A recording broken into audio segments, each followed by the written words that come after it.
네,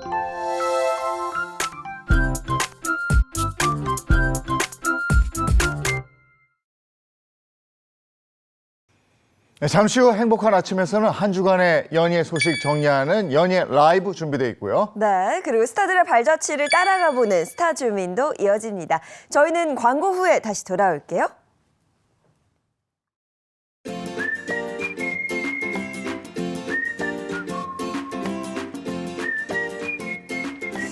안녕하십니까. 행복한 아침 이재용입니다. 안녕하세요, 장예인입니다.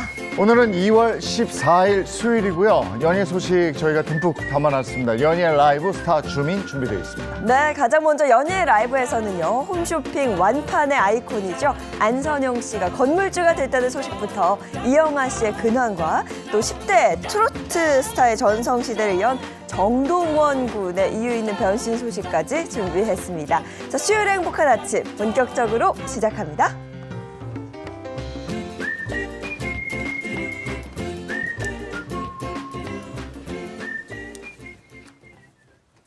네, 화제 이슈를 발빠르게 전해드리는 모닝 브리핑부터 시작하겠습니다. 김성환 시사평론가와 함께합니다. 어서 오세요. 네, 안녕하세요. 네, 첫 번째 이슈부터 전해주시죠. 네, 한 판사가 같은 날 성추행 혐의를 받고 있는 50대 남성 A씨와 스토킹 혐의를 받고 있는 30대 남성 B씨에 대한 구속영장을 기각했는데요.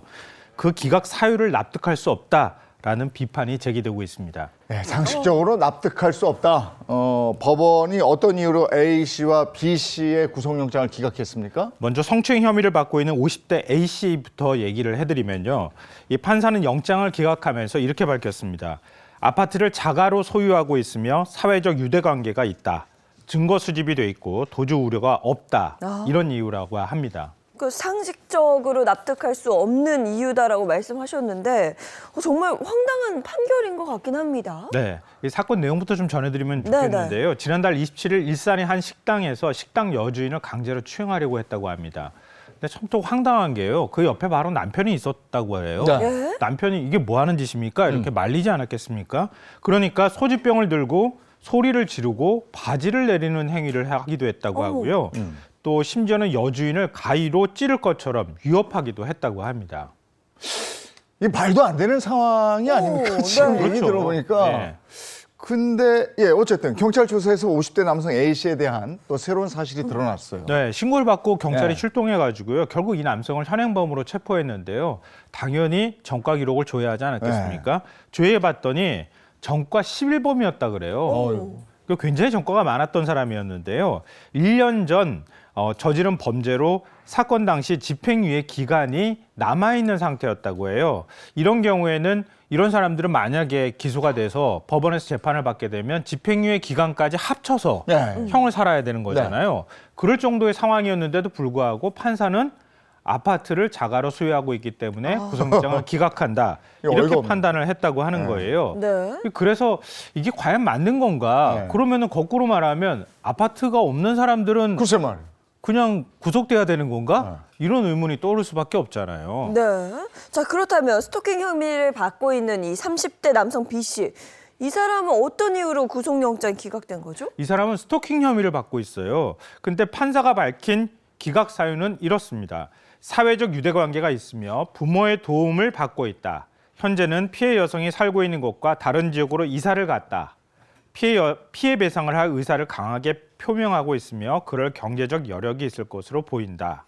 이렇게 얘기를 했다고 합니다. 이거 어떻게 해석해야 아니 될지 정말 이거는 궤변에 가까운 그렇죠. 내용이라서 저희가 진짜 어이가 없습니다. 보통 이런 기각 사유 들어보시기가 좀 어려울 거예요. 없죠. 예, 이렇게 네. 구체적으로 기각 사유를 밝히는 경우도 그렇게 많지 않고요. 네. 뭐 도주 우려가 없다, 증거인멸 우려가 없다 이렇게 아주 간단하게 나오거든요. 저희도 사건 사고 다루고 있고 판결 내용 여기서도 많이 하는데 네. 이런 판결 내용은 정말 어이가 없다 이런 생각이 들고요. 네. 그러면 좀 스토킹 혐의를 받고 있는 30대 남성 B씨 이 사건은 뭐예요? 그러니까 이 사람은 지난해 7월부터 넉 달 동안 옆집에 사는 여성을 스토킹한 혐의를 받고 있는데요. 그러니까 집 창문에서 이 여성을 몰래 촬영하기도 하고요. 또 이것도 모자라서 그 여성 집에 침입해서 불법 카메라를 설치하는 일까지 벌였다고 합니다. 아니 앞으로 뭐 스토킹 범죄를 강하게 처벌하겠다 이렇게 이야기를 해놓고 이건 무슨 경우인가 싶은데 집에 몰래 들어갔다는 건 이거는 주거 침입죄에 해당하는 거 아닌가 그렇죠. 싶고요. 네, 맞습니다. 네, 그리고 스토킹 혐의까지 있는데 구속영장 기각이라뇨. 이거 발부 기준이 좀 궁금해집니다. 이미 많은 분들이 익숙하실 거예요. 정치인들 구속장 기각하거나 할 때 뭐 판사가 이렇게 밝혔다더라 이런 얘기들은 아마 기사를 통해 많이 아셨을 것 같은데요. 형사소송법상 구속영장 발부 기준은요 3가지입니다. 범죄의 중대성, 증거인멸 염려, 도주 우려. 그래서 보통 판사들은 도주 우려를 많이 얘기를 하거든요. 근데 그 도주 우려에 앞서 말씀드렸던 그 사유가 포함이 된다라고 보는 거예요. 그러니까 그 사유가 도주 우려가 없다고 하는 근거로 판사가 제시를 했다고 하는 건데요. 그러니까 집이 있고 사회적 유대관계가 있으면 어디 잘 도망가지는 않을 것 같다. 그러니까 굳이 감옥에다가 가두고 가둬둘 필요는 없다. 뭐 이렇게 아마 판사가 판단한 것 같은데요. 우리 법감정하고는 좀 차이가 있죠. 있죠. 아, 많이 차이 있죠 지금. 자가가 있다고 아니 우리 도주 우려가 강제추행 현행범이잖아요. 그리고 거기서 말리니까 소주병을 들었다. 이런데 가서 보니까 경찰 조사 결과 정가 11범이었다. 그런데 자가 보유를 이유로 아파트가 있다. 그리고 다른 사람들과의 유대감이 있다. 네. 이래서 그 유대감 저는 궁금한 게 그 유대감은 어디서 나오는지 그래서 모르겠어요. 이제 친구가 있다 이거예요? 어떤 친구들인지도 이렇게 궁금해요. 유대감이 있는 거지. 아 그것도 아닌 것 같고 네. 지금 이 스토킹 범죄 같은 경우에도 여성이 이사를 갔잖아요. 피해자가 이사를 갔다는 건데 그러네. 매번 이게 반복된다는 게 정말 답답합니다. 어이가 없습니다. 그래서 헛웃음이 나옵니다. 자, 2번째 시전해 주시죠. 예, 정부가 소득 자산에 따라 대학생 절반에게 지급하는 국가 장학금을 상위 20%를 제외한 모든 대학생에게 지급하는 방안을 검토하고 있는 것으로 알려지고 있습니다. 네. 자, 관련해서 좀 이야기를 나눠볼 텐데요. 국가장학금 혜택과 인원을 더 늘리겠다 이런 겁니다. 갑자기 이 같은 정책이 왜 검토되는 걸까요? 정부는 고물가 고금리 상황에서 등록금 부담을 덜어줄 필요가 있다 이렇게 설명하고 있는데요. 현재 국가장학금은 기초 차상위 계층 자녀의 경우에는 자녀와 그리고 다자녀 가구 셋째 이상 자녀에는 등록금 전액을 지원하고요. 나머지는 소득에 따라 연간 350에서 570만 원을 대출해 주는 제도입니다. 물론 저금리로 대출을 해줍니다. 전체 대학생 203만 명 가운데 한 100만 명 정도가 이 지원을 받고 있습니다. 그러니까 정부는 이 지원 대상을 최상위 20% 계층을 빼고 나머지 80%까지 확대해 주겠다 이런 방침을 세웠다고 하는 겁니다. 이게 이 소식을 듣고 첫 번째로 딱 드는 생각. 돈 있나? 이게 줄 수 있나? 이거였거든요. 네. 그렇죠. 예. 그 생각을 제일 먼저 하실 분들 있을 것 같고요. 이게 그냥 다 국가 장학금이라고 그냥 국가가 장학금이야 이렇게 다 주는 건 아니고 아까 제가 말씀드렸던 것처럼 저금리로 대출해 주는 거거든요. 근데 그렇다 하더라도 사회에 나왔을 경우에 그게 고스란히 빚으로 남아가지고 예산도 엄청 허리가 휜다 이런 얘기들도 나오는데요. 일단 뭐 재원이 어느 정도 드는지부터 말씀을 드리면요. 현재 제도를 유지하는 데는 한 4,300억 정도가 든다 그래요. 그런데 만약에 소득 상위 20%를 제외하고 전 대학생들한테 다 지원을 한다고 가정하면 네. 한 1조 5천억에서 3조 원가량의 예산이 추가로 든다고 합니다. 그러니까 조 단위 예산이 추가로 드는데 이 예산은 어디서 나오는가 궁금하실 텐데요. 정부에서는 지방교육재정교부금을 활용하는 방안을 검토하고 있다고 합니다. 네. 그렇다면 지방교육재정교부금의 재정은 괜찮은 거예요? 이거는 좀 여유가 있다 이런 얘기가 나오기도 하는데요. 이것도 사실 속내를 들여다보면 좀 복잡하긴 합니다. 그러니까 지방교육재정교부금은 전국 교육청에 배분이 돼서요. 유치원이나 초중 고교의 교육에 활용되는 예산입니다. 2022년을 기준으로 했을 때 한 전체 사용하고 난 다음에 총 한 7조 5천억 정도 예산이 남았다고 그래요. 그러니까 이 예산이 남은 거를 활용하면 되지 않겠느냐 이게 정부의 얘기인데요. 그렇게 보다 보면은 앞으로도 학령 인구는 계속 줄어들 테니까 네. 교육재정 교부금은 더 남아돌 가능성이 높고 네. 그걸 대학생들한테 지원하면 되지 않겠느냐 이렇게 단순 계산할 수는 있는데 네. 문제는 뭐냐면 교육재정 교부금이 내국세에 연동이 돼 있어요. 근데 만약에 작년처럼 세수가 한 60조 정도 펑크가 나버리면 교육재정 교부금도 그만큼 확 줄어드는 현상이 나타나거든요. 그렇죠. 그러면 여윳돈이 생겼을 때는 괜찮은데 만약에 여윳돈이 없었을 때는 어디서 돈을 빼서 쓰느냐 이런 문제가 생기는 거예요. 그래서 교육재정 교부금의 50% 정도는 인건비거든요. 인건비는 계속 늘어나는 현상이 발생하는데 그걸 그냥 빼가지고 옮겼다고 해서 그게 또 대안이 될 수 있겠느냐. 다른 여러 가지 고민을 좀 할 필요가 있지 않겠느냐라는 반론도 적지 않습니다. 저도 제가 보는 신문에 요 두 개가 나란히 났었거든요. 여기서 네. 대학 뭐 지원해 준다. 오. 그다음에 여기서 돈이 남았다. 그래서 요걸 해서 이렇게 주나? 이런 생각을 단순 계산으로 했었어요. 그러니까 보통은 그렇게 생각을 아. 하는데요. 행정이라는 게 그렇게 간단치는 않습니다. 그리고 그다음에 드는 생각은 돌봄 교육도 한다는데 그럼 그 예산은 어디서 하지? 뭐 이런 생각했는데 그것도 교육자준교보금쯤 얘기가 나오고 있어요. 그걸 뭐 제가 고민할 건 아닌데. 네, 다음 이슈 전해 주시죠. 네, 다음 이슈는 중고거래 플랫폼 당땡마켓 다들 많이 이용하고 계시죠. 알죠. 네. 굉장히 즐겨 이용하시는 분들은 뭐 일주일에도 한두 번씩 이용하시는 분들도 있을 것 같은데요. 이 중고거래 시스템을 악용하는 사람들 때문에 아파트가 무법천지가 되고 있다. 이런 볼멘 소리가 나오고 있다고 하는데요. 거래자인 척 위장해서 아파트에 무단으로 침입하는 사람들이 늘어나고 있다고 합니다. 네. 근데 요즘 뭐 신축 아파트는 특히 쉽게 들어갈 수도 없거든요. 그러게. 보안이 굉장히 엄격한데 어떻게 외부인이 이렇게 드나들 수 있는 거죠? 그러니까 중고거래를 하기 위해서는 아파트 단지, 우리 아파트 단지로 들어오세요. 그럼 단지 내에서 거래하시죠. 왜냐하면 아무래도 좀 걱정하는 게 있잖아요. 치안 문제도 있고 네. 있으니까 뭐 뭔가를 사칭하는 예. 것도 있을 수 있으니까 가까운 내 집 앞에서 거래를 하면 좋으니까 아파트 단지에 자연스럽게 들어오라고 할 수도 있잖아요. 그러면은 만약에 경비원이 붙잡거나 이렇게 했을 때 저 중고거래 그거 때문에 왔어요. 몇 호 왔어요. 그럼 의심 없이 들여보내주지 네. 않나요? 네. 보통은 아파트 주차장에 들어갈 때도 이제 그런 경우가 있을 수 있는데요. 그런데 이 틈새를 이용하는 사람들이 있다고 하는 거예요. 저 중고거래를 위해서 몇 호 방문해요. 이렇게 해서 의심을 받지 않고 들어가서 다른 걸 하는 거예요. 그러니까 뭐냐 하면은 중고거래를 하러 온 척 들어와서 아파트, 특히 고급 단지 아파트 들어가서 사진을 찍어서 자꾸 SNS에 올린다고 하는 거예요. 사진이요? 영상을 네. 찍기 위해서 들어가는 거예요, 그러니까? 그렇죠. 사진을 내가 여기 사는 것처럼? 그런 것도 있는 거죠. 그러니까 목적은 뭐 굉장히 다양할 수 있는데요. 나 거기 들어가 봤어. 나는 알아. 뭐 이런 것들도 있을 거고요. 일종의 과시욕하고도 연결이 되어 있는 것 같은데요.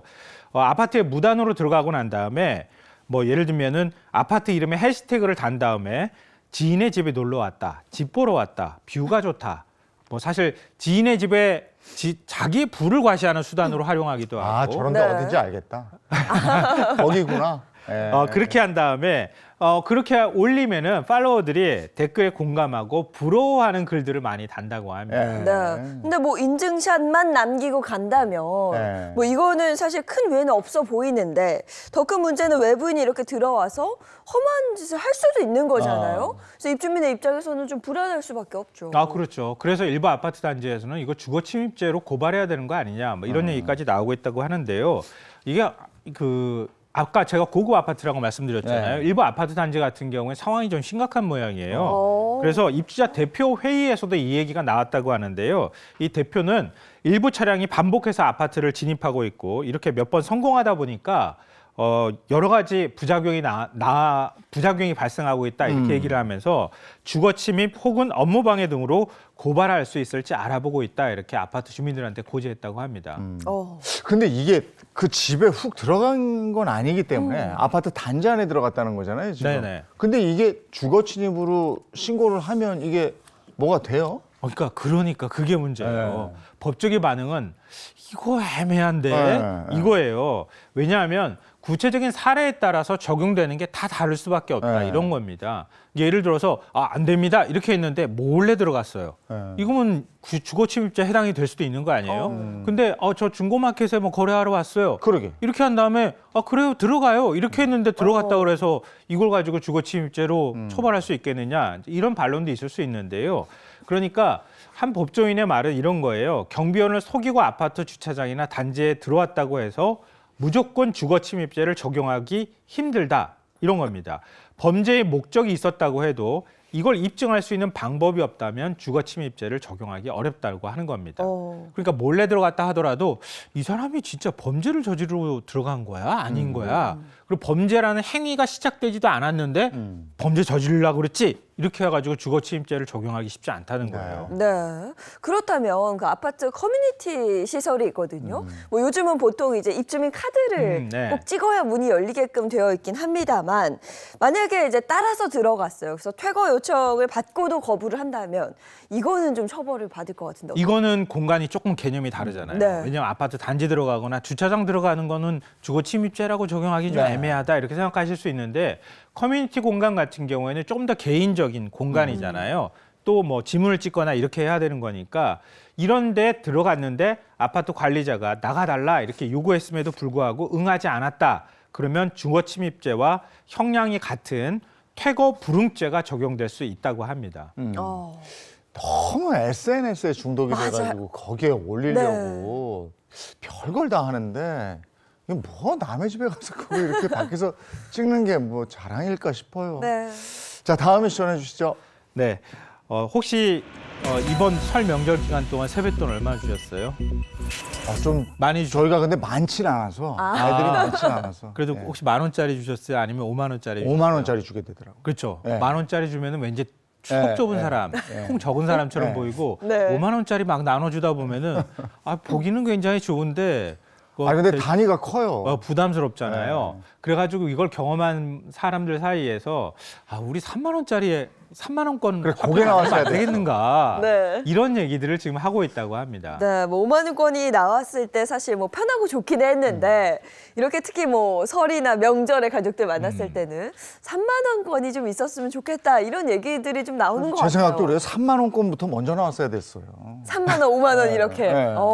우리 원래 357 이렇게 하는 거죠. 맞아요, 맞아요. 경조사비 같은 경우에도 홀수를 해야 된다 이런 네. 얘기들도 하는데요. 그러면 어느 정도 선호도를 갖고 있느냐 이거는 좀 조사를 해볼 필요가 있는데 한국은행이 3년마다 국민을 대상으로 화폐 사용 만족도 조사를 합니다.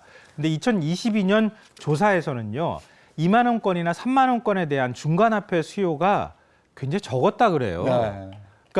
그러니까 당장 3만 원권이 나오기는 쉽지 않다 이렇게 보는 게 맞는 것 같은데요. 이게 현실적인 문제인 건데 2007년 고액권 발행 계획을 공식 발표한 한국은행이 2년이 지난 뒤 2009년에서야 5만 원권을 발행했거든요.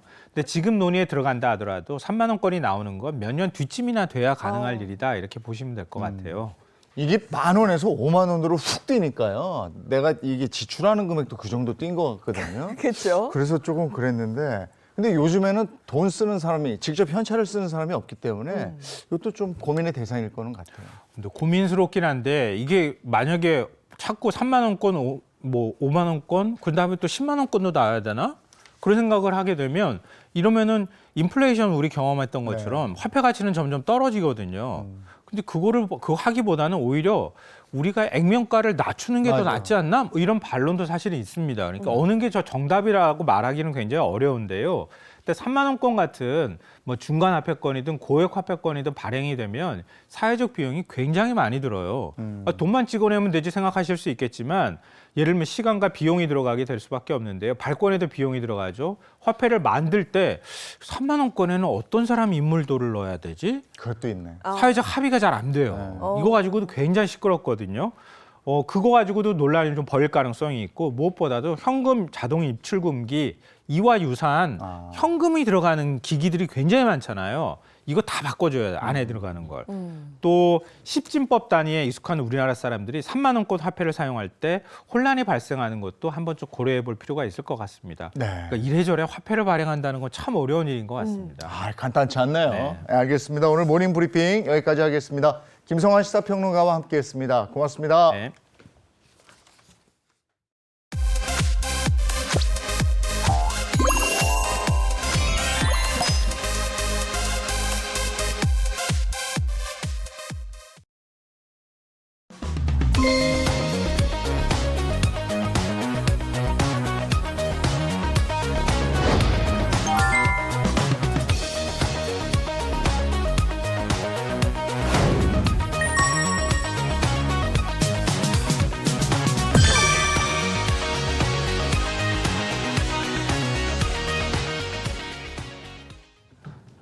네, 이번엔 한 주간의 핫한 연예 소식 전해드립니다. 연예 라이브 시간입니다. 네, 오늘도 수요일 아침을 활짝 열어줄 제 반가우니까 목소리가 갈라지네요. 네, 세 분 인사 먼저 부탁드려요. 네, 안녕하세요. 행복한 아침, 행복 비타민 개그우먼 박은영입니다. 안녕하세요. 연예계 팩트사냥꾼 홍정선입니다. 안녕하세요. 자증 특종 여신 미남 전문 기자 최정아입니다. 네, 반갑습니다. 자, 은영 씨 연예 라이브 첫 번째 소식은요? 네, 연예 라이브 첫 번째 소식은요. 나도 하고 싶다 건물주입니다. 최근 TV에서 좀처럼 얼굴을 보기 힘들었던 안선영 씨가요. 글쎄 홈쇼핑에서 완판의 아이콘으로 불리우면서 사업을 시작한 지 지금 5년 만에 연예인 건물주 대열에 합류했다는 소식입니다. 아니 가끔가다 홈쇼핑 완판이요, 홈쇼핑 완판의 아이콘 뭐 이런 얘기를 듣는데 도대체 얼마를 팔아야 되는 거예요?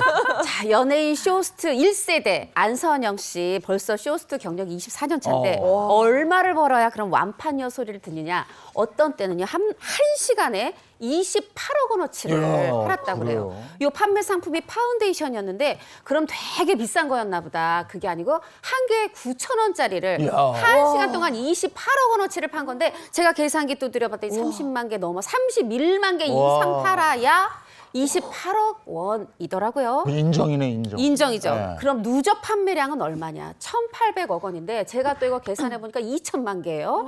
세상에 우리나라에서 화장하는 여성 인구 수가 얼마인데 2천만 개. 물론 저도 샀습니다. 네, 저도 샀는데 그래서 이 홈쇼핑 회사에서 너무 감사합니다 하면서 안선영 씨한테 명품백, 꽃다발, 손편지 줬다고 하는데 제가 보기엔 약소하다. 너무 약해요. 네. 28억이에요. 한 9,000원짜리를. 한 시간에. 야, 뭐 완판은 기본이고 매진 신화의 주인공인데 이런 안선영 씨도 홈쇼핑 출연에 고충이 있다고요? 일단 안선영 씨를 떠올리면 관리를 굉장히 잘한 연예인의 모습이 떠오르죠. 그렇기 때문에 그녀가 팔고 있는 식품들이 대부분 뭐 건강식품이라던가 다이어트 식품이라던가 아니면 뷰티 제품이 굉장히 대부분이라고 해요. 여기에 따른 고충인 건데요. 이 안선영 씨가 특히 화장품을 판매할 때 힘들다라고 합니다. 왜냐면요, 이 화장품 시연을 위해서 한 시간에 한 20번에서 30번 정도는 화장품을 얼굴에 발랐다가 아니에요, 여러분 이거 보세요. 커버가 되죠? 톡톡톡톡 바르고 다시 지웠다가 커버가 되죠? 다시 톡톡톡톡. 이거를 한 시간에 한 30번은 많게는 해야 된다라는 거예요. 그래서 안선영 씨가 또 워낙 잘 나가다 보니까 홈쇼핑 방송이 또 하나가 아니잖아요. 하루에 여러 개를 하게 되면은 막 3개만 화장품 제품이 잡혀도 한 100번은 지웠다가 다시 그렸다가 뭐 이렇게 해야 되는 상황인 네. 거죠. 그래서 나온 부작용이 뭐냐. 이 접촉성 피부염이 생겼다고 야, 합니다. 그 정도로. 근데 이렇게 홈쇼핑의 완판녀가 사업을 시작했는데 사업을 시작한 이유가 있다고요. 최 기자 얘기한 것처럼 너무 잘 나가니까 여러 홈쇼핑 다녀야 되잖아요. 근데 마치 여기 끝나고 저기 가고 저기 끝나고 여기 가는데 본인이 약간 보따리 장사처럼 느껴졌나 봐요. 아니 나 내 공간으로 출근하고 싶다. 그리고 남이 개발한 상품 팔아주는 게 아니라 내 이름 걸고 하는 내 상품 팔고 싶다. 이런 생각이 들어서 꿈에 투자를 했다고 그래요. 어머 꿈에 투자 잘하셨네요. 그 결과는 최근에 4층짜리 건물을 세우며 신사옥을 세우며 건물주에 등극했다고. 야, 그럼 연봉이 어마어마할 것 같은데요? 연봉은 어떻게 될까요? 사실 저도 요 연봉이 가장 궁금했습니다. 그래서 알아봤는데요. 안선영 씨의 회사 같은 경우에는 제품 개발, 홍보 대행, 그리고 유통까지 정말 여러 가지를 하는 회사였어요. 그래서 안선영 씨가 자신의 너튜브 채널에서 직접 밝히기도 했는데요. 일단 2023년 12월 기준입니다. 2022년까지 저의 연봉은 많이 높았다. 한 20억 원이 넘었다라고 공개를 한 적이 있어요. 그러면서 지금은 근데 이제 내 회사를 하다 보니까 연봉이 4,500만 원 정도 된다라고 알리기도 했거든요. 2022년 그렇다면 12월 31일 기준 이 회사의 전체 매출액도 굉장히 궁금해지는데요. 한 30억에서 50억까지 할 때도 있었고요. 지금은 그거보다는 또 조금 저조한 상황이라고 얘기를 했습니다. 근데 사업하는 사람들 얘기를 들어보면 자기 사옥에서 사업을 하고 싶다 이런 꿈이 있는데 이거 이룬 거고 근데 이 꿈을 이루면서 뭐 의외의 곳에 또 돈을 썼다고요? 의외의 곳에 돈을 썼는데 뭐 잘 버시는 걸 보면 이게 큰 돈일까 싶지만 그래도 생각보다 인테리어 비용 중에서라고 생각하면 제법 큰 돈을 쓴 게 있다고 그래요. 바로 안선영 씨 회사 내 건물의 전깃줄, 요 노란색 커버인데 보통 이 건물들은 전깃줄이 검정색인데 안선영 씨네는 노란색 커버가 시했다고 그래요. 요거에 1,000만 원 이상 들었다. 요렇게 밝히고 있어요. 에? 아니 생각도 못한 곳에서 큰 돈이 들었어요. 그렇습니다. 그리고 안선영 씨가 자신의 회사에 하고 싶었던 인테리어가 뭐냐면요. 요즘 집에도 가끔 이런 거 하시는 분들이 있는데 그 비싼 자동 블라인드 있잖아요. 쫙 버튼 누르면 쫙 열리고 쫙. 네네. 원래 이걸 하고 싶었다고 하는데요. 이 저렴 방호간 공사비 때문에 수동 블라인드를 할 수밖에 없었다라고 밝혔습니다. 안선영 씨가요. 자신의 건물만 이 노란 이 전기줄로 지은 이유가 나부터 이 공사를 하게 되면은 나부터 시작이라고 하더라. 이제 여기에 새 건물을 짓는 분들은 이 전기줄을 해야 된다라고 했었다라고 밝혔습니다. 참고로 안선영 씨 건물의 위치가요. 2개의 지역구의 딱 가운데 사이에 있는 이 건물이거든요. 이 위치를 찾아보니까 이 용산구 효창동에 절반이 있고요. 나머지 또 절반은 마포구 신공덕동에 딱 걸쳐져 있는 그 위치에 있었습니다. 오. 근데 어쨌든 그 노란색 커버 그게 뭔데 1,000만 원이 넘게 들죠? 네, 그 저렴 방호간 최 기자가 얘기한 것처럼 저렴 방호간인데 요게 뭐냐면은 고압 전선, 이 고압 전선로가 다른 물체와 접촉했을 때 발생하는 접촉 사고로부터 보호하기 위해서 씌우는 이 노란색 커버인데 이걸 말하자면 우리 보는 전기줄 커버잖아요. 그럼 전기줄 이거 나라에서 무슨 공사에서 기본 배선돼 있는 거 아니에요? 이렇게 생각하실 수 있는데 이제 법이 바뀌어서 이거를 건물주가 공사해야 된다. 그 비용을 내야 된다. 이렇게 법이 바뀌어서 안선영 씨가 이 시범 케이스로 또 이렇게 착 했다고 하네요. 자 그러면 또 궁금한 게 왜 지금의 동네에 사옥을 지은 건지 그것도 궁금해요. 안선영 씨가 부동산 투자 원칙이 있었어요. 미래를 내다봐라. 100년 뒤에도 변하지 않을 곳을 찾아야 된다라는 게 이 부동산 투자 철칙이었다고 합니다.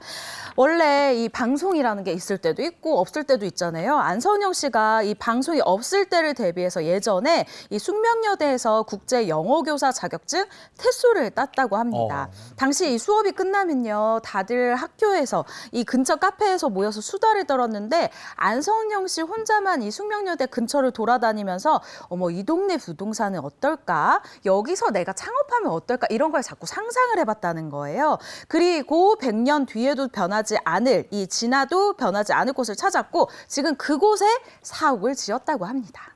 아, 진짜 열심히 사는 사람이네. 대단하네요 정말. 자, 다음 소식이요. 네, 연예라이브 두 번째 소식은요. 가짜뉴스의 고통바다입니다. 2007년에 배우 선우은숙 씨와 헤어진 배우 이영하 씨가 글쎄 본인을 둘러싼 가짜뉴스 때문에 한동안 너무 힘들었다라는 심경을 고백했습니다. 요즘 사실 뭐 너튜브 등 정말 다양한 매체에서 알 수 없는 뉴스예요. 가짜 뉴스가 정말 많고 많은 분들이 피해를 호소하고 있습니다. 이영하 씨를 괴롭힌 가짜 뉴스는 어떤 거예요? 네, 이영하 씨를 괴롭힌 가짜 뉴스의 정체 바로 동거설과 재혼설이었습니다. 심지어 이 상대가요 더 충격적인데 이영하 씨와 일면식도 없는 분이 이 상대로 손꼽혀서 너무너무 당황했었다라는 거예요. 이영하 씨가 원래 성격이 낙천적이고 스트레스를 잘 받지 않는 성격임에도 불구하고 이 가짜 뉴스 때문에 굉장히 곤란했다고 하거든요. 이영하 씨의 이 입장 그리고 가짜 뉴스가 어떤 내용인지 영상 준비했습니다. 함께 보시죠. 자꾸 지인들이 전화가 와요. 그렇지. 와서 야, 너 무슨 뭐 가수 엄마랑 무슨 결혼식 했더라. 근데 너 나한테 초대도 안 하고 말이야. 그 무슨 말이야? 아니 그 지금 난리야. 그래서 한번 들어가서 봤더니 정말 말도 안 되는 그런 가짜 뉴스. 또 그래. 탤런트하고 네. 또 결혼을 했어요. 또 나도 뭐 그냥 저 풍문으로 들었어. 네. 가짜 뉴스가 지구 한 바퀴 반 돌 때 네. 진실은 신발끈을 맨다는 그런 얘기도 있어. 그만큼 아우, 너무 아주 비유가 좋다. 아주 그래서 제가 처음엔 좀 스트레스를 많이 받았는데 그래도 이영화가 아직 인기는 있나 그러니까 봐요. 전 그 생각이 들더라고 지금. 가짜 뉴스가 지금 반바퀴를 돌 때 진실은 신발끈을 묶고 있더라. 정말 이 비유가.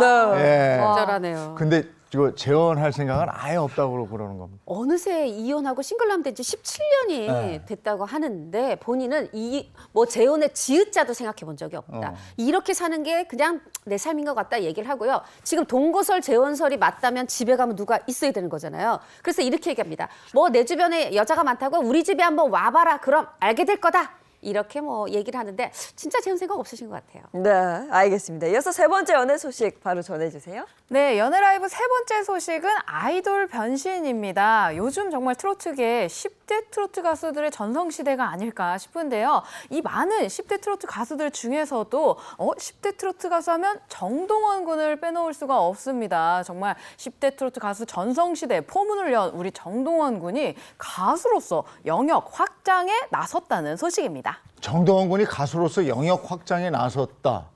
그럼 두 가지인데 트로트가 아니고 뭐 이렇게 헤비메탈 이런 거 아니면은 뭐 다른 뭐 연기 뭐예요? 헤비메탈은 제가 생각도 못해서 깜짝 놀랐습니다. 일단 성인 가요를 정말 구성지게 부르는 우리 정동원 씨가요, 이 아이돌 음악에 도전하게 됐다라는 반가운 소식인데요. 최근에 뉴스를 보면서 저 아이돌 정동원 닮았어라고 하시는 분들이 있을 거예요. 바로 그 아이돌 가수가 JD1이라는 이 가수입니다. 정동원의 이 AI 아이돌이라는 이 컨셉을 가진 가수인 건데요. 일종의 부캐라고 생각하시면 될 것 같아요. 그리고 지난 11일 정동원 군이 첫 번째 싱글 앨범을 발표를 하면서 이 트로트 가수 정동원이 아니라 아이돌로서의 첫 행보를 걷기 시작했습니다. 저 영상, 무대 영상 다 봤는데 진짜 잘하더라고요. 저도 아니, 춤도 왜 이렇게 잘 춰요? 그러니까 진짜 잘하더라고요. JD1, 이프케. 정동원 군이 이렇게 얘기를 해요. 트로트라는 장르에 국한되지 않고 다양한 장르에 도전하기 위해서 만들어낸 어떤 창작해낸 독립된 페르소나다 뭐 이렇게 설명을 하는데 마치 전원이 디디딕 들어오면 갑자기 그때부터 트로트 가수가 아니라 어떤 아이돌처럼 그렇게 노래하고 춤추는 그렇게 이제 고안을 한 거예요. 정동훈이란 이름으로 트로트 했다가 또 막 팝 했다가 하면 헷갈리실까 봐 이제 그런 것 같은데 저는 좋은 아이디어 다 싶고 예인 아나운서가 정말 잘한다 그랬죠. 잘한 이유가 있더라고요. 2년 동안 뭐 곡도 고르고 안무 연습도 하고 이거 굉장히 이 창작에 본인이 많이 공을 들여서 직접 참여했다 그래요. 저는 꽤 괜찮게 봤어요. 네, 아이돌로의 변신. 이런 장르적 확장을 통해서 정동원 군이 얻을 수 있는 건 뭐가 있을까요?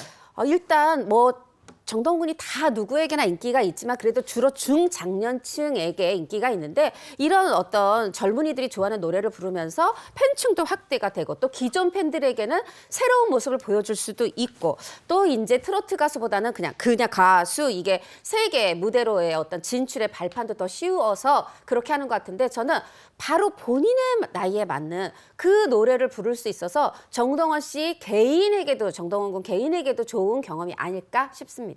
네, 여기까지 연예 라이브였습니다.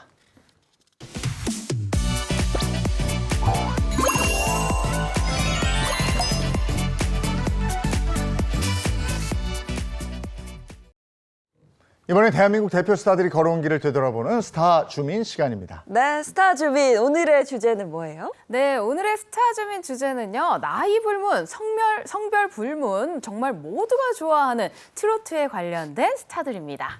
요즘에 TV 채널 돌리다 보면 이런 경연 프로그램을 많이 보게 되는데 네. 여기서도 이제 10대들의 이 재능이 아주 대단하더라고요. 아우, 대단히 너무 네. 잘하고 무대에서 그 넘치는 끼를 보여주는 정말 대단한데요. 맞습니다. 오늘 그 새벽에도 대장정을 마친 한 트로트 경연 대회에서 10대 소녀 전유진 양이 우승을 차지하면서 10대 트로트 스타의 탄생을 또 알렸잖아요. 네, 맞습니다. 정말 이 몇 년간 지속되었던 이런 트로트 경연대회, 이 가요계에 아주 거대한 파장을 일으켰다 해도 과언이 아닌데요. 그중에 또 하나가 바로 10대 트로트 스타들의 등장이 아니었을까 싶습니다. 그래서 오늘 준비한 스타 주민 주제는요.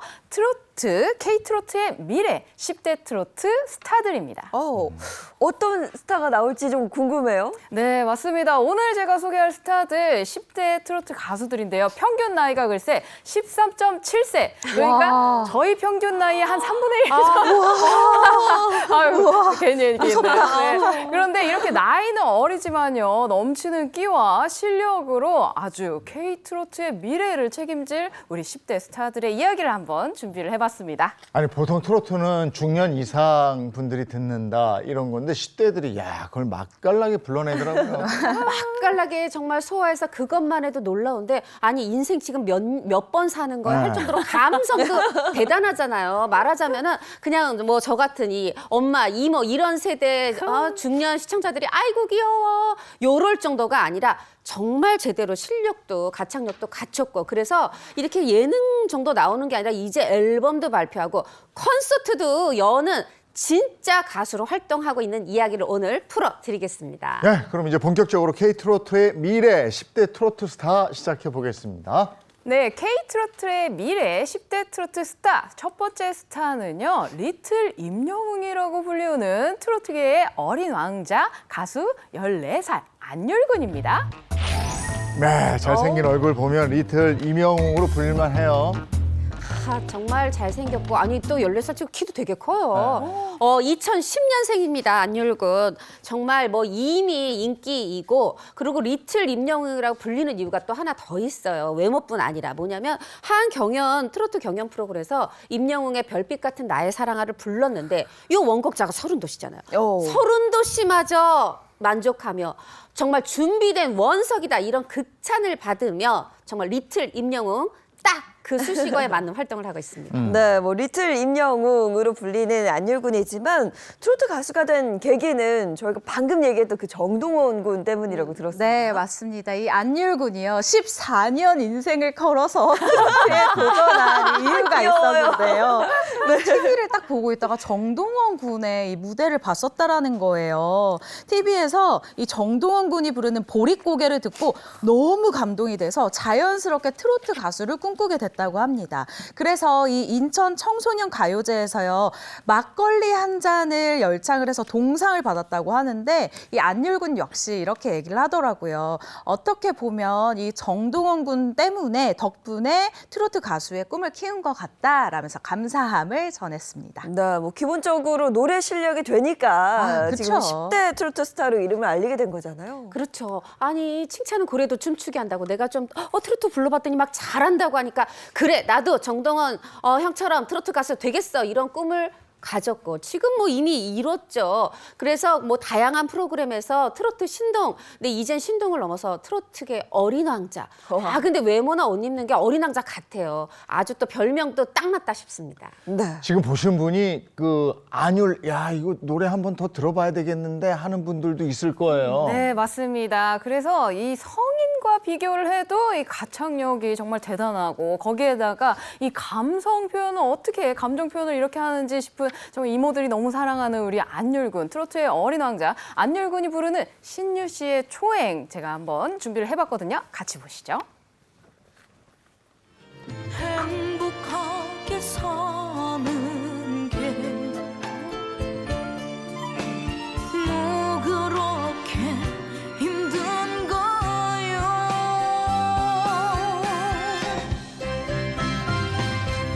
인생살이 세상살이 살아가는 게 난 두려워요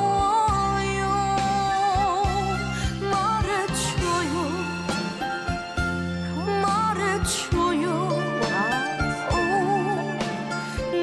누구나처럼 이라고 근데 이 각도는 또 이찬원 씨를 또 닮았네요. 그런 느낌이죠. 아니 곱잘하게 생겨가지고 저런 호소력 짙은 소리가 나온다는 자체가 놀랍네요. 야, 아니 그 실력이 탄탄한 거예요. 이런 노래로 또 어른들, 또 팬들을 울릴 수 있다는 게 실력인데 안율근은 그럼 스스로 나는 트로트 신동이야 이렇게 생각을 할까요? 요즘은요 지나친 겸손보다 적당한 자기 PR이 맞아요. 먹히는 시대라고 생각하거든요. 안율근 아주 똑똑하게 이야기를 합니다. 자신은 노래 신동보다는 감정 표현에 조금 더 능숙한 것 같다라고 스스로를 이렇게 평가를 하는데요. 그 이유에 대해서는 사람들이 저한테 이 어린이 같지 않다고 하신다. 감정 표현하는 게 저한테는 쉬운 것 같다. 식은죽 먹기다라고 얘기를 했거든요. 아까 노래 가사 중에서 인생살이가 힘들고 두렵다라고 얘기했어요. 14살 인생이 이렇게 얼마나 힘든지에 대해서 농축해서 표현하는 이 모습을 보고 이모도 감동을 받았습니다. 그럼 트로트 가수 선배들은 이 노래를 듣고 뭐라고 평가합니까? 정말 선배들도 극찬을 했는데 진성 씨가 이 안율군이 12살일 때 노래 부르는 걸 듣고 이렇게 얘기했어요. 곡 해석력이 너무 좋다. 이 어린이가 답지 않은 곡 해석력에 이 천부적인 트로트의 흐름이 배어 있다. 20살이 되면 대한민국을 대표하는 트로트 가수가 돼 있을 것이다. 이렇게 극찬을 했고 이찬원 씨도 우리 최 기자가 닮은 것 같다는 그 이찬원 씨도 야, 감정에 몰입하는 방법을 내가 배우고 싶을 정도다. 이렇게 대단히 칭찬한 바가 있습니다. 네, 근데 물론 뭐 타고난 부분도 있겠지만 부모님께서 또 얼마나 노력하셨겠어요. 이 안율군의 부모님이요, 이 안율군의 노래 그리고 트로트의 재능을 딱 보였을 때부터 우리는 이 아이를 밀어줘야 되겠다, 아이의 꿈을 밀어줘야 되겠다고 생각을 했다는 거예요. 그래서 아버지가 투잡에 나섰습니다. 일단 낮에는 직장에 다니고요, 또 배달 일도 하고 또 아르바이트도 하면서 정말 많은 일을 했다라고 하고요. 안율군의 어머니, 난 돈 되는 일은 다 했다. 전단 돌리는 일도 해보고 택배도 해보고 공장에서도 일했다. 힘들어도 아이만 보고 그렇게 버텼던 것 같다라고 얘기한 적이 있거든요. 이뿐만 아니라 아직 미성년자잖아요. 때문에 방송 스케줄이 있을 때 매니저가 가는 게 아니라 부모님이 매니저처럼 함께 동행을 하고 있습니다. 그래서 이런 부분까지 정말 이 소속사에서 하는 것처럼 영상도 찍고 사진도 찍어서 SNS에 이 팬분들을 보시라고 딱 차곡차곡 이제 아카이브처럼 이제 사진을 딱 만들어 놓는다고 합니다. 네, 트로트 경연대회에 뭐 10대 열풍이 분다라고 말해도 과언이 아닌데 이런 특별한 이유가 있을 것 같습니다. 사실 우리가 딱 생각을 해보면요, 이 트로트 경연대회가 인기를 얻었던 게 코로나19 시기부터 정말 폭발적으로 성장을 했거든요. 그런데 이때 우리가 이미 알고 있는 분들, 팬덤이 탄탄한 분들은 예능에서 또 봤었는데 이분이 또 가요 이거 이렇게 부르는 거 봤지? 신선함은 사실 예전보다 좀 덜하다. 화제성은 크지만 그렇기 때문에 방송국과 제작사에서 새로운 얼굴 찾기에 나섰는데요. 저만 해도 사실 같은 노래를 30대가 부르는 것보다 10대 친구들이 부르는 걸 보면서 어머 하면서 리모컨을 못 넘어가는 경향이 있더라고요. 이렇게 새 얼굴을 찾다 보니까 이 15세 이하로 내려간 트로트 스타들이 계속해서 발굴이 되고 있는 상황입니다. 이제 트로트가 더 이상 중장년층만 좋아하는 그런 장르가 아닌 것 같아요. 네. 10대들도 저렇게 소화를 잘하는데 단지 좀 이렇게 바라는 것은 10대에 맞는 트로트 곡이 나왔으면 좋겠어요. 맞아요. 그러니까 14살이 나와서 인생의 고비가 뭐 이거보다도 뭐 이렇게 좀 그런 거 있잖아. 10대가 부를 수 있는 트로트. 그 발전은 트로트이대 감성과 어떤 내용은 그 10대에 어울리는. 야, 그렇지. 그거. 맞아. 부탁합니다. 자, 이어서 다음 스타 이야기 들어보겠습니다. 네, K-트로트의 미래 10대 트로트 스타 두 번째 주인공은요. 트로트 프린세스로 불리우는 15살 가수 오유진 양입니다. 예. 요즘 오유진 양은 뭐 트로트 아이돌로 불리면서 빼놓을 수 없는 트로트 스타죠. 너무 잘하죠. 너무 잘하고 너무 예쁘고 정말 아이돌 멤버인 줄 알았어요. 걸그룹 멤버인 줄 알았는데 올해 15살인 오유진 양. 사실 진짜 가장 큰 장점은 풋풋한 소녀의 외모에 노련한 무대 매너로 갈 수 있다는 거예요. 그리고 나름요 무대 경험도 많아요. 2020년에 이 트로트 경연 참가했을 때가 11살이니까 올해 벌써 나름 5년 차의 그런 가수인데 당시에 2020년 당시에 뛰어난 가창력에 색소폰 연주에 해가지고 전체에서 3위 차지했었어요. 근데 3위도 아니야 더 잘해야 돼. 뭐 사실 많은 또 랜선이 이모 삼촌들이 굉장히 응원을 했는데 그 3년 사이에 또 성장했더라고요. 최근에 지금 방영 중인 그 트로트 경연 프로그램 봤더니 트로트면 트로트 뭐 세미 트로트 뭐 걸그룹 노래 뭐 못하는 게 없고 춤도 정말 너무 잘 추고 정말 또 부쩍 잘 성장해서 지금 트로트 경연 프로 사상 최연소 우승자로 그렇게 전망되고 있는데 저도 좀 거기에 한 표를 보내고 있습니다. 근데 15세면 한창 이제 아이돌 좋아할 나이인데 트로트를 이렇게 좋아한다니까 또 의외네요. 제가 인터뷰를 해보고 느낀 건데요. 이 아이돌이나 배우 친구들은 저는 원래 꿈이 없었는데 친구 따라 오디션 갔다가 연예인 됐어요. 약간 요게 그 정형화된 대답 중에 하나거든요. 근데 트로트에서는 또 새로운 이 대답이 나오고 있어요. 저희 할머니가 참 좋아해서요. 맞아요. 라는 대답이거든요. 이 트로트 프린세스 오유진 양이 10살 때 동네 노래교실에 다니는 외할머니를 따라갔던 게 트로트에 이 아주 흠뻑 빠지게 된 계기가 됐다고 합니다.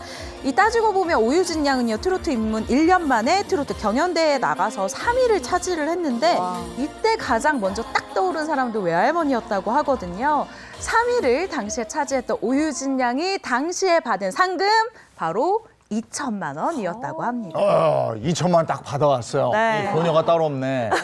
그 2천만 원 그럼 어디다 쓴 거예요? 네, 당시 오유진 양에게 이거 상금 2천만 원 받았는데 어디다 쓰겠느냐라고 물은 질문에 오유진 양이 또 저는 아직 미성년자라서 저는 다 부모님께 드리고 싶다라고 아주 재치 있게 또 대답을 했더라고요. 네, 이렇게 가족을 생각하는 오유진 양. 근데 자신이 오유진 양의 친아버지다라고 주장한 60대 남성이 나타났어요. 그러니까요. 사실 이거는 20대, 30대 성인 연예인이 겪어도 정말 무서운 일인데 겨우 지금 지난해 14살밖에 안 된 오유진 양한테 무서운 일이 있었어요. 2023년 10월에 보도가 된 내용인데 이제 충격적 사건이에요. 60대 남성이 오유진 양의 뭐 행사장에도 가고 학교에도 가고 이렇게 계속 너무 따라다니며 스토커 이 행세를 한 것도 모자라서 오유진 양의 가족에게 연락해서 우리 만나야 된다. 내가 유진이의 생물학적 친부다. 이렇게 주장했다는 그런 내용에 정말 모든 또 전국의 우리 팬들이 깜짝 놀랐죠. 오유진 양이 진짜 무섭고 끔찍했을 텐데 네. 이런 괴 주장은 언제부터 어떻게 시작된 거예요? 일단 이 60대 남성이 오유진 양을 괴롭히기 시작한 게요. 2023년 5월로 거슬러 갑니다. 그러니까 꽤 오랜 시간이 지난 건데요. 오유진 양의 이 너튜브 영상에요. 오유진을 낳은 진짜 엄마 아빠가 누구냐. 그리고 이 세상 사람들이 모르는 뭔가 숨겨야 하는 이유가 있냐. 이제는 진실 속사정을 말해라. 라는 식으로 마치 실체가 없는데 무언가 있는 것처럼 이 댓글을 쓰기 시작한 거예요. 아무것도 모르는 일반 대중은 이 댓글을 보면서 어머, 이거 뭐 진짜 있는 거 아니야? 뭔가 의미심장한 거 아니야? 라고 자꾸 상상을 하게 되는 거죠. 이 오유진 양의 심지어는 아까 외할머니를 보고 이 트로트를 좋아하게 됐다고 했잖아요.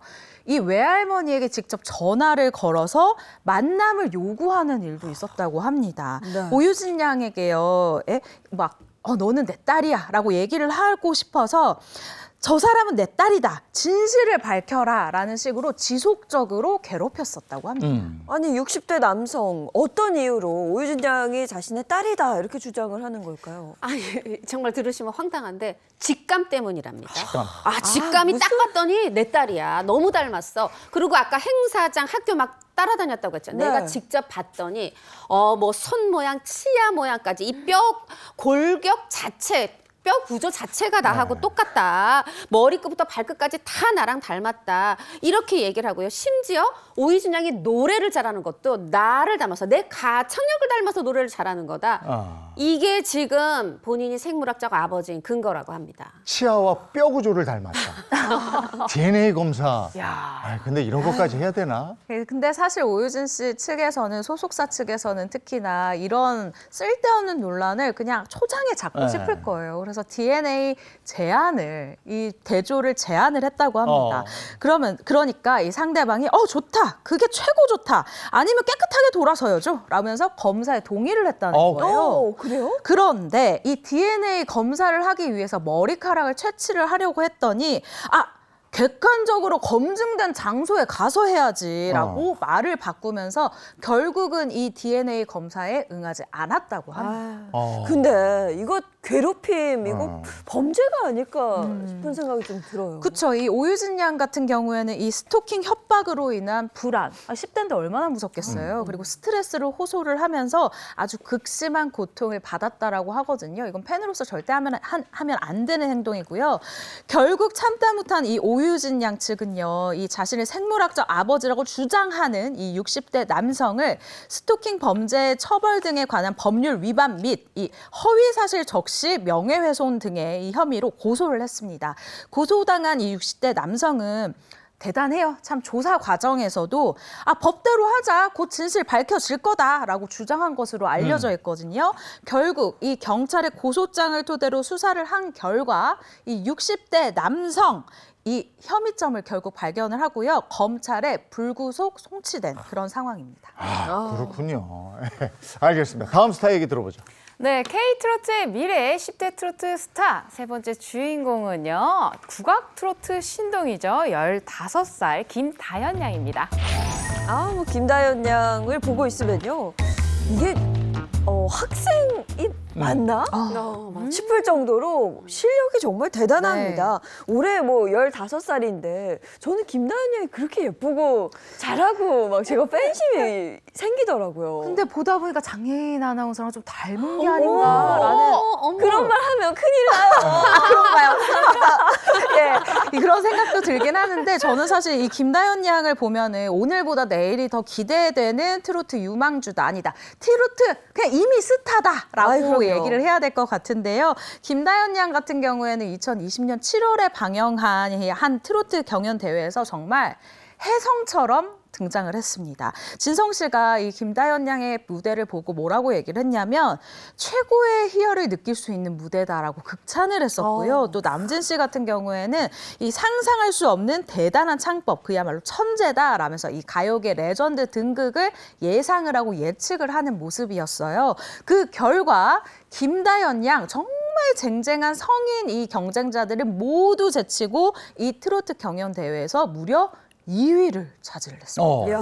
아까 3위가 2천만 원이었잖아요. 네. 그럼 2위는 얼마?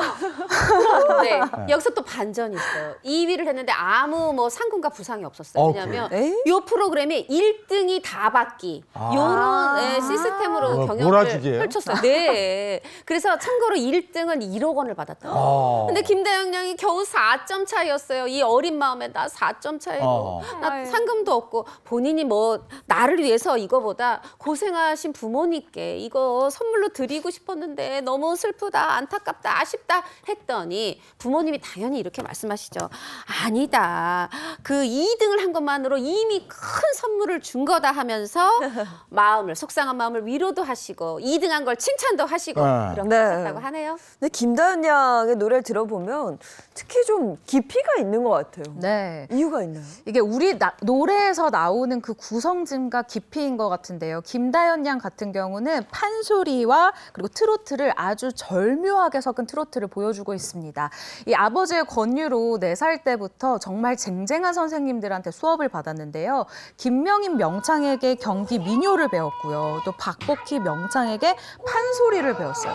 기본기가 아주 탄탄하다라고 설명을 할 수가 있고요. 네. 덕분에 2018년도 제19회 공주 박동진 판소리 명창 명고대회에서 학생부 판소리 부문 최우수상을 수상을 했고요. 와. 2019년도에는 제32회 전국 어린이 판소리 왕중왕대회에서 최우수상을 받은 적이 있거든요. 방금 보실 영상들도 정말 어린 아이잖아요. 네. 소리의 이 울림의 크기가 정말 대단합니다.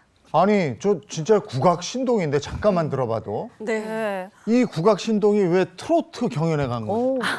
이게 바로 이 국악을 먼저 배웠던 김다연 양이지만 6살 때 전국 노래자랑이 열렸습니다. 그래서 거기에 이제 예선을 참가했는데 그 곡도 아주 기가 막힌 곡을 선곡을 했는데요. 그때 선곡한 곡이 오승근 씨의 내 나이가 어때서 6살 아이가 이제 야야 내 나이가 어때서 귀여워. 네, 이 노래를 선곡을 했는데 그런데 또 안타깝게도 예선에는 또 탈락을 했습니다. 예, 근데 그때부터 이제 트로트에 관심이 또 가기 시작을 한 거예요. 그러던 도중에 2020년에 한 트로트 또 어디 방송사에서 트로트 경연대회 예선이 열렸는데 그때 이제 아버님인 김봉곤 훈장님께서 이거 거기서 놀고 있는 이거 저거 한번 경연대회 한번 나가보는 게 어떻겠어? 라고 또 이야기를 해가지고 그 가족회의에서 또 경험 삼아서 참가하게 됐다고 합니다. 아니 근데 전국 노래자랑 예선 탈락. 그건 신기한데? 어떻게 그랬을까요? 저렇게 노래를 잘하는데 심지어 한 번도 아니고 2번이나 그래요? 예선에서 떨어져서 본선 무대에 서질 못했다 그래요. 이 원인에 대해서 김다연 양이 자체 분석한 내용이 있어요.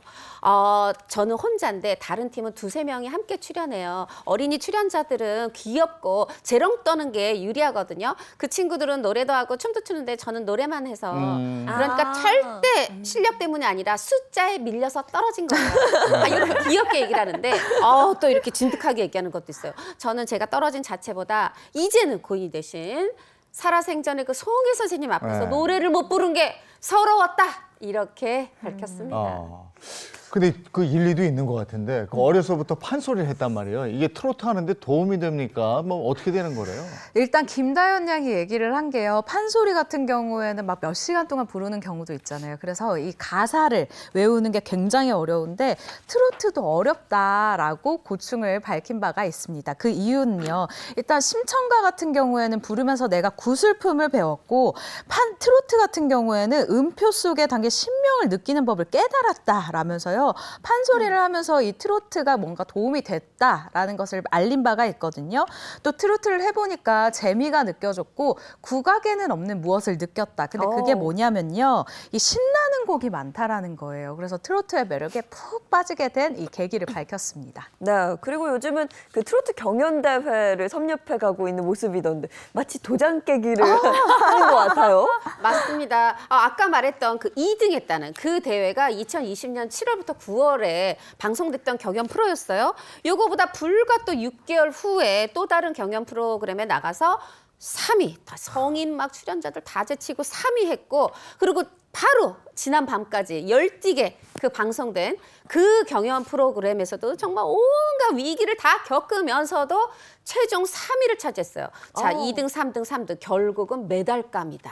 그리고 금메달 아직 안 따도 됩니다. 앞으로 인생의 금메달 딸 기회가 많을 겁니다. 네. 김다연 양이 이렇게 10대 트로트 스타로 성장하게 된 백그라운드, 배경에는 부모님의 영향이 있다고요? 네, 맞습니다. 부모님이 아주 든든한 서포트를 해주고 계시는데요. 먼저 우리 김다연 양의 어머님은요. 김다연 양이 공연을 할 때마다 헤어와 그리고 의상을 담당을 하고 계시고요. 그리고 김다연 양의 아버님은요. 청학동 훈장님으로 유명한 또 김봉곤 훈장님이신데요. 요즘에는 이 본업 대신 부업인 이 김다연 양의 로드 매니저로 운전은 물론이고요. 거기에다가 트로트 경연할 때 그 느낌에 맞춰서 곡 선정까지 해주는 등 아주 김다연 양을 향한 애정을 듬뿍 드러내고 있다고 합니다. 네, 요즘은 뭐 만나는 사람마다 다연이 아빠, 다연이 아빠 그렇게 부르고 예전에는 이제 아빠 위주로 막 사람들이 사진 그쵸. 찍고 맞아요. 사인 받고 그랬다면 이제는 다 딸한테 그런 얘기를 하시더라고요. 그렇죠. 관심이 대물림 됐다라고 해야 될 것 같은데 김봉곤 훈장 같은 경우는요. 이 방송 경력이 벌써 30여 년이 넘었어요. 베테랑 방송인이라고 해야 될 것 같은데 훈장하면 김봉곤이 떠올릴 정도로 고유명사처럼 불리잖아요. 그런데 이 딸 김다연 양이 트로트 경연대회에서 두각을 나타내면서 인기를 얻자 지금은 다연이 아빠로 불리고 있다라는 거예요. 이런 얘기를 처음 그리고 계속해서 초반에 들었을 때는 이 김봉곤 훈장이 나 처음에 조금 속상했다라고 인간적으로 말을 했어요. 그런데 이 자식이 잘 되다 보니까 모든 부모가 그렇듯이 지금은 다연이 아빠라고 불러주는 게 참 감사하고 좋다라고 이야기를 했습니다. 네. 김다연 양의 그럼 수입 관리는 어떻게 한대요? 수익 관리. 네. 2020년 한 방송에서 김봉곤 훈장이 직접 얘기를 했어요. 다연이가 요즘 경제 활동을 활발하게 한다. 우리 집에서 돈 버는 게 다연이뿐이다. 사실 저희 아들이 21살인데 저희 아들 때만 해도 이 김봉곤 훈장 여기 보냈거든요. 가서 이거 방학 때는 좀 갔다 와야 돼. 근데 좀 잘 안 되시는 걸까요? 근데 다 다연 양이 번 돈을 그럼 어떻게 나누느냐? 3대7 누가 3이냐? 다연 양이 3, 우리가 부모님들이 7이다 이렇게 얘기를 하고 있어요. 근데 김봉곤 훈장이 정확히 얼마를 버는지는 모르는 것 같은데 이유가 이 통장 관리는 다연 양 어머니가 맡아서 하는데 저는 그래도 10대지만 3을 준다. 야 우리가 키워줬으니까 다 우리 거야. 이거 3대7 괜찮은 것 같아요. 그래도. 근데 다연 양이 진짜 똑 부러진다 싶은 게요. 수입 관리는 어머니가 전부 맡아서 하지만 통장을 이렇게 한 번씩 열어서 좀 확인을 하나 봐요. 관리를 그쵸. 한다 그래요. 도장은 내가 들고 있다. 약간 이런 느낌인 것 같은데요. 이 어린 시절부터 통장 관리는 본인이 직접 해왔다고 합니다. 이 김다현 양의 부모님 역시 같은 생각인데요. 네가 열심히 노력해서 번 돈이니까 관리는 네가 해야 된다. 부모라는 이유로 이 통장을 다 가져가는 건 아니라고 생각한다라고 이야기를 했습니다. 한마디로요. 이 아까 수익이 3대 7로 나눠진다고 했잖아요. 김다현 양이 주면, 그냥 보내주면 그대로 받는다. 이렇게 해석을 해도 나쁘지 않을 것 같네요. 아니 그리고 또 고향으로부터도 뜻깊은 선물을 받았다면서요? 네, 맞습니다. 경상남도 하동이 고향인 우리 김다현 양은요.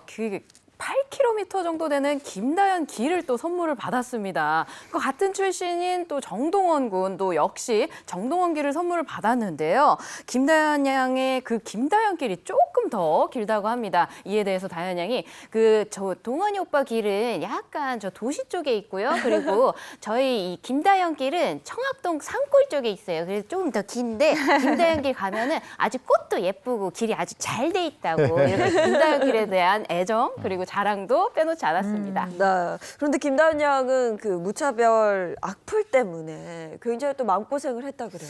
어떻게 보면 그냥 트로트 경연에서 그 노래 준비하고 이것만 해도 마음고생이 심할 텐데 그 트로트 경연대 기간이 인생에서 가장 힘들었던 때라고 그래요. 특히나 2번째 출연했을 때 처음에 2등하고 다시 6개월 만에 출연했을 때인데 굉장히 좋은 성적을 내고 있는데도 그러니까 최종 3위까지 했겠죠.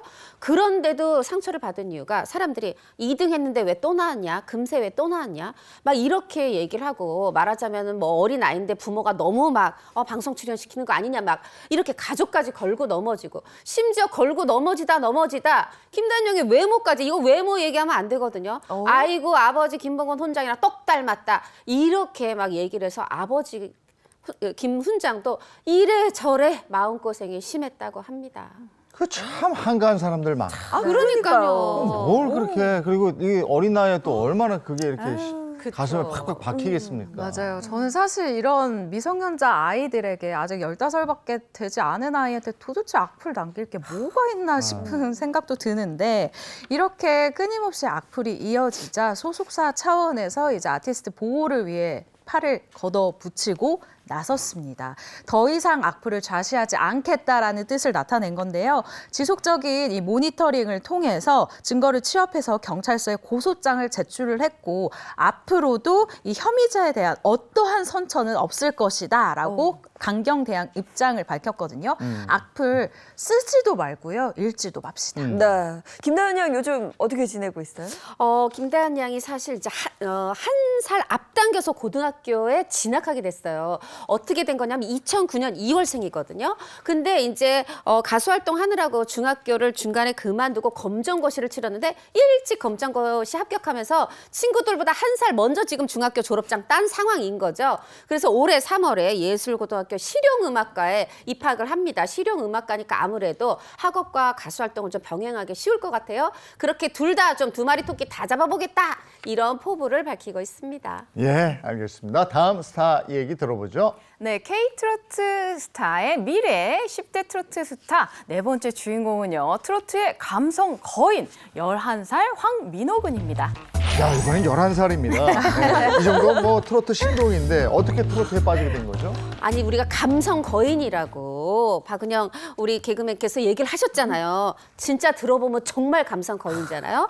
2013년생밖에 안 된 우리 민호 군이 트로트의 매력에 빠지게 된 건 아버지 영향이라고 그래요. 아버지께서 트로트 워낙 좋아하셔서 이 트로트를 막 부르는 걸 어린 시절부터 들으면서 이미 친숙한 장르가 됐다고 합니다. 근데 비록 나이는 11살인데요. 무대에서 그 모습을 보면 그 뿜어내는 에너지가 성인 못지 않더라고요. 맞아요. 사실 황민호 군의 노래를 들으면 저게 진짜 이 모습이 11살이 맞나? 내 11살 때 뭐 했지? 약간 이렇게 돌아보게 되는데 정말 애절함이 폭발을 합니다. 특히 그 고사리 손을 꽉 쥐면서 노래를 한다거나 손을 꽉 막 하늘로 뭐 높게 뭐 찌른다던가 이런 퍼포먼스적으로도 굉장히 표현을 잘하는 가수예요. 이 무대를 꽉 채우는 힘이 있다라는 건데요. 심사위원들의 환호를 굉장히 끌어내는 방법을 아는 가수다라고 할 수가 있습니다. 덕분에 별명도 감성 거인이라는 이 애칭을 얻었거든요. 이 11살 트로트 스타 황민호 군이 부르는 아버지 함께 보시겠습니다.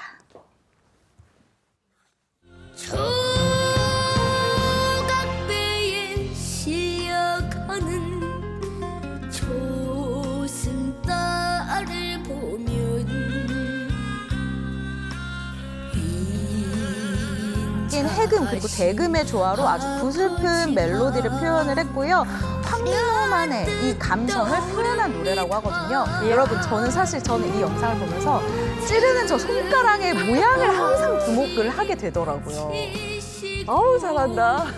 잘해요. 진짜 잘하고. 손 모양. 이야. 아우 저 표정. 첫 주먹. 그 막 몰입하게 하는 그 힘이 느껴지죠. 네. 아이 귀여워. 아이고. 이야. 야, 막 진짜 혼신을 다하네. 네. 이러면서 막. 어? 근데 이연서.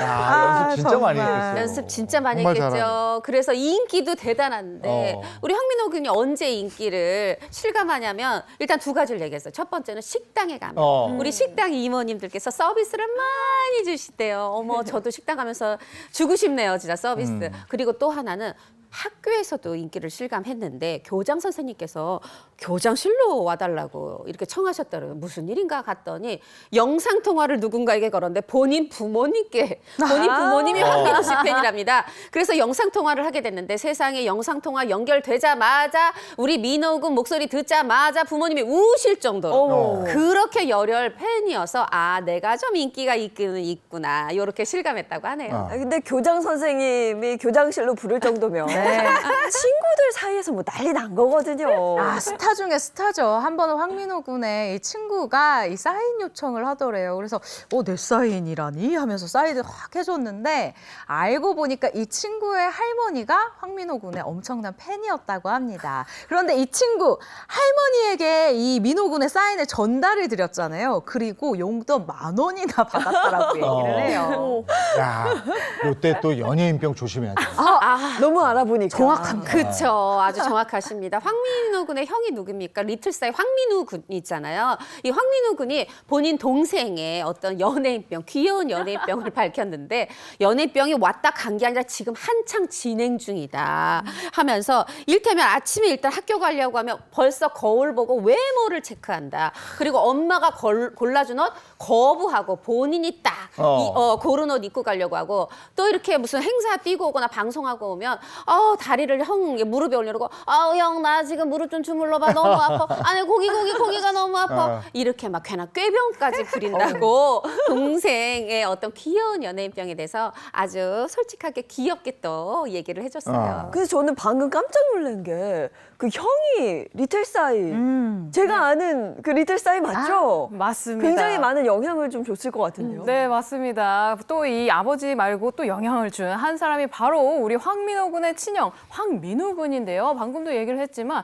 이 황민우 군 역시 올해 19세로 굉장히 또 10대 트로트 가수로 활발하게 활동을 하고 있습니다. 우리 황민우 군이 5살 때죠. 2010년 한 예능 프로그램에서 춤 신동으로 출연해 주목을 받았고요. 그리고 방금 말씀하셨던 가수 싸이 씨 정말 세계를 들썩하게 했던 강남스타일 뮤직비디오에 나와가지고 아주 독보적인 그런 인기를 또 끌었었죠. 굉장히 흥 좋게 이렇게 귀엽게 이렇게 춤을 추고 있는데 그 모습이 지금의 약간 황민호 군하고 살짝 비슷해서 헷갈리시는 분들도 많아요. 그런데 이런 형을 보면서 트로트 새별의 꿈을 키운 게 바로 우리 황민호 군이었다고 합니다. 야, 벌써 19살이 됐구나. 근데 형 따라 트로트 경연해 갔군요, 그러니까. 네, 맞습니다. 황민호 군의 이 형 황민우 군이 트로트 경연대회에 지원을 하는 걸 보고 동생도 왜 그 언니가 하면은 누나가 하면 따라하고 싶은 그런 마음이 있잖아요.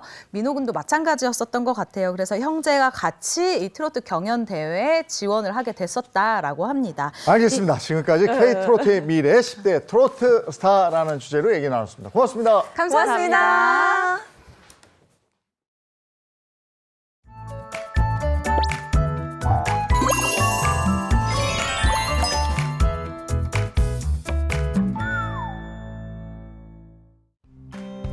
안녕하세요, 마지연입니다. 오늘 나오실 때 하늘빛이 흐렸을 텐데요. 오늘은 충청 이남을 중심으로 비 소식이 들어 있습니다. 비의 양은 제주에 최대 40mm, 충청 이남의 많게는 20mm가 예상되고요. 그 밖의 지역은 5에서 10mm 정도입니다. 오늘 오전까지 서해안에는 짙은 안개가 예상됩니다. 가시거리가 1km 밑으로 떨어져서 시야가 답답할 텐데요. 이동하실 때 반드시 차간거리 넉넉히 두시고 서행 운전하시기 바랍니다. 현재 강풍특보가 내려진 강원과 경북 산간에는 오전까지 강한 바람이 불겠습니다. 순간 풍속이 초속 25m에 이를 걸로 보이는데요. 안전사고 발생하지 않도록 대비를 잘 해주셔야겠습니다. 오늘 오전에는 포근하게 느껴지셨을 텐데요. 따뜻한 남서풍이 불어들면서 아침 기온이 5도 안팎까지 올랐습니다.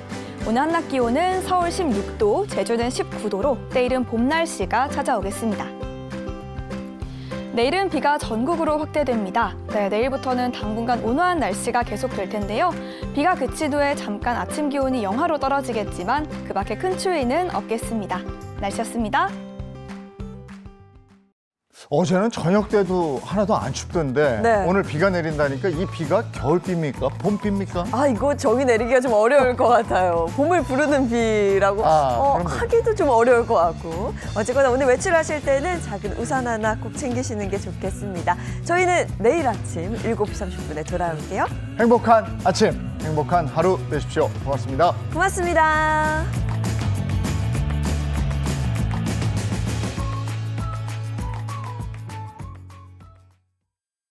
채널 A